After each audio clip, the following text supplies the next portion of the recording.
হর মহাদেব বন্ধুরা, সকলে কেমন আছে?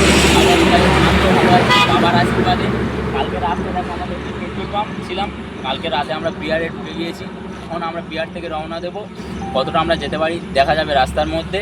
তো আমরা এখন উত্তরপ্রদেশের দিকে রওনা দেবো। তো বিহার তো আজকে ক্রস করতে পারবো না, যতটা যেতে পারবো ততটা এগিয়ে যাবো। তো চলো বন্ধুরা, আজকের আমাদের দেখতে দেখতে 6 দিন হয়ে গেল কেদারনাথের উদ্দেশ্যে আমরা বেরিয়ে পড়ি। আমাদের দেখো সাইকেল পুরো রেডি, আর এখন বাজে সকাল 7টা। আর বেশি দেরি করবো না, তো চলো টাটা বাই বাই।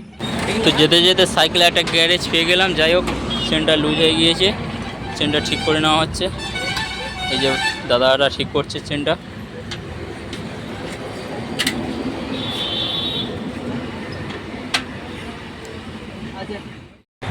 তো বন্ধুরা, আমরা এখন বিহারে একটা তেল পাম্পে ছিলাম দুপুরবেলা।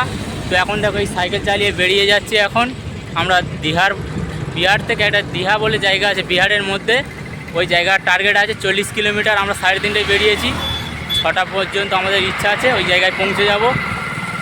তো গাড়ি আসতে যাচ্ছে দু সাইড দিয়ে, রাস্তায় ভিডিও করার খুব অসুবিধা। যাই হোক, ওর জন্য ভিডিও করতে পারি না। আর ও সামনে আগিয়ে যাচ্ছে, তোমাদের ব্যাক ক্যামেরায় দেখ।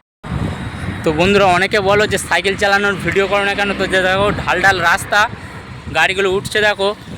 এই উঠতে গেলে সাইকেল চালিয়ে অনেক কষ্ট হয়, যার জন্য ভিডিও করতে অসম্ভব, তাই জন্য ভিডিও করতে পারি না।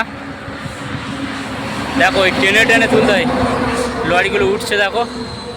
আমার তাই কষ্ট করে করে সাইকেল তুলতে হয়, ও তুলছে, তাই ও সামনে আছে।